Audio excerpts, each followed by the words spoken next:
वह ना political party recognise as a national party in India.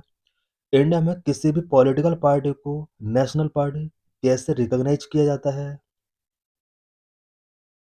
The Election Commission of India recognize parties as national or state level based on their electoral performance in general elections under criteria defined in the Elections Symbol Reservation and Allotment Order 1968.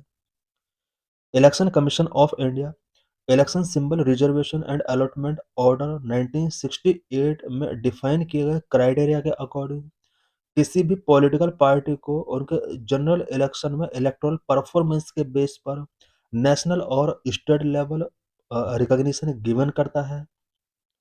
Criteria for national party status. National party status के लिए क्या criteria है? A party must meet any one of these conditions. यहाँ पर 3 conditions given है। इनमें से किसी भी एक कंडीशन को अगर कोई पॉलिटिकल पार्टी फुलफिल करती है देन उसको नेशनल पार्टी स्टेटस गिवन किया जा सकता है। Number 1, vote and seats. Secure at least 6% of valid vote in 4 और more state in the Lok Sabha और assembly election and win at least 4 Lok Sabha seats.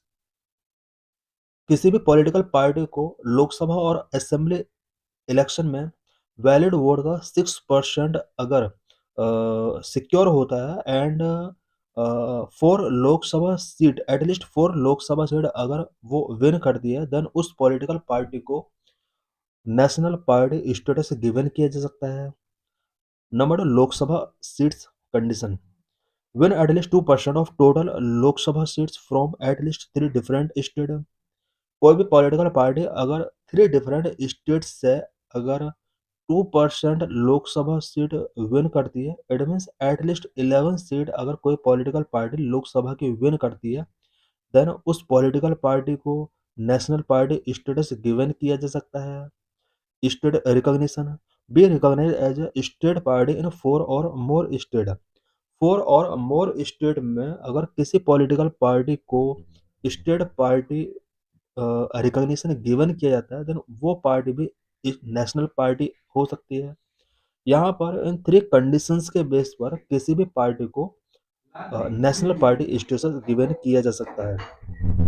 Criteria for state party status. State party status किसी भी political party को given करने के लिए क्या criteria होता है? A party must meet any one of these conditions in a specific state. Number, assembly performance. Secure at least 6% of valid vote and win at least 2 seat in that state's assembly. कोई भी political party अगर किसी state के अंदर state assembly election में 6% vote win करती है and assembly में 2 सीट्स अगर उसने विन की है देन उस पार्टी को स्टेट स्टेटस गिवन किया जाएगा। Lok Sabha performance. Secure at least 6% of valid votes and win at least 1 Lok Sabha seat. किसी भी पॉलिटिकल पार्टी का अगर लोकसभा में 1 सीट है एंड 6% उसने वोट सिक्योर किया है देन उस पार्टी को भी स्टेट पार्टी स्टेटस गिवन किया जा सकता है। Assembly seats. Win at least 3% of total seats in assembly. Assembly में टोटल असेंबली सीट्स का 3% सीट्स अगर विन करती है कोई पॉलिटिकल पार्टी देन उसको भी स्टेट पार्टी स्टेटस गिवन किया जा सकता है। Lok Sabha representation. Have at least 1 MP for every 25 MP allotted to that state. किसी भी पॉलिटिकल पार्टी का किसी पर्टिकुलर स्टेट में अलॉट किए गए ऑल एमपीज का अगर 4% इट मीन्स अगर 25 एमपीज पर किसी पॉलिटिकल पार्टी का एक एमपी रिप्रेजेंट करता है देन उसको भी उस पार्टी को स्टेट पार्टी डिक्लेयर किया जा सकता है। How election commission of India decides poll performance. The Election Commission of India primarily assess performance in the latest general election. Latest general election में परफॉर्मेंस के बेस पर इलेक्शन कमीशन ऑफ इंडिया किसी भी party के performance के हिसाब से state और नेशनल पार्टी स्टेटस गिवन करती है।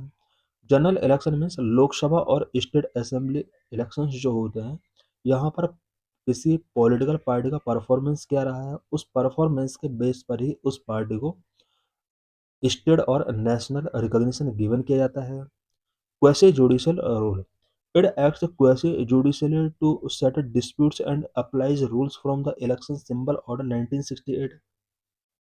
Election commission of India quasi judicial role भी प्ले करती है। इट मीन्स इलेक्शन से रिलेटेड कोई भी डिस्प्यूट होता है, election commission of India quasi judicial role अपना प्ले करती है।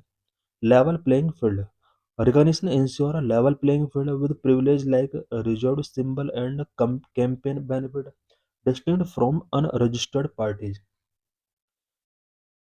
स्टेट लेवल और नेशनल लेवल स्टेटस गिवन करके election commission of India level playing field parties के लिए प्रिपेयर करता है। और इस तरह का स्टेटस अगर पार्टीज को गिवन किए जाते हैं देन उन्हें कैंपेन बेनिफिट या फिर रिजर्व सिंबल प्रोवाइड कराए जाते हैं जो कि अनरजिस्टर्ड पार्टी से डिफरेंट होते हैं। हाउ मेनी स्टेट लेवल और national level political party in India now, present में इंडिया के अंदर कितनी स्टेट लेवल पार्टी हैं, कितना नेशनल लेवल पार्टी हैं। की numbers, approximate as of election commission of India update around March 2024। March 2024 के अकॉर्डिंग इंडिया में टोटल नेशनल पार्टीज 6 रही हैं, स्टेट पार्टी अराउंड 58 हैं, अनरिकॉग्नाइज्ड पार्टी ओवर 2700 हैं। मेजर नेशनल पार्टीज कौन कौन सी रही हैं? Bharatiya Janata Party BJP, Indian National Congress INC, Bahujan Samaj Party BSP, All India Trinamool Congress I AITC, Communist Party of India CPIM, Communist Party of India CPI. Election Symbol Reservation and Allotment Order 1968। The Election Symbol Reservation and Allotment Order 1968 is a key Election Commission of India regulation under Article 324 of the Constitution, governing election symbol in India by classifying them as reserved or free. The Election Symbol Reservation and Allotment Order 1968 के according election commission of India political parties को election symbol given करता है and उन parties उन symbols को reserved और free के तौर पर क्लासिफाई किया जाता है। रिजर्व में for recognise party, recognise parties के लिए रिजर्व सिंबल होता है जबकि अदर पार्टीज के लिए ये फ्री सिंबल होता है। It defines criteria for national state party recognition and ensuring fair symbol allocation to candidate for clarity and purity in the election. Elections में क्लैरिटी एंड प्योरिटी इंश्योर करने के लिए candidate को यहाँ पर फेयर सिंबल अलॉट किए जाते हैं।